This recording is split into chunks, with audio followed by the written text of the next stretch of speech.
जब जब आई तिलक वाली रात रे, सरवाए से किया शुरुआत रे।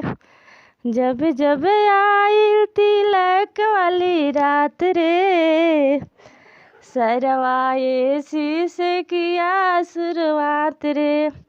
पहले एसी चढ़ाया, फिर भी कूलर चढ़ाया, फिर भी फ्रीज ही भूल गया। मेरे भैया को सरवा साला बेइज्जत किया, मेरे भैया को सरवा साला बेइज्जत किया।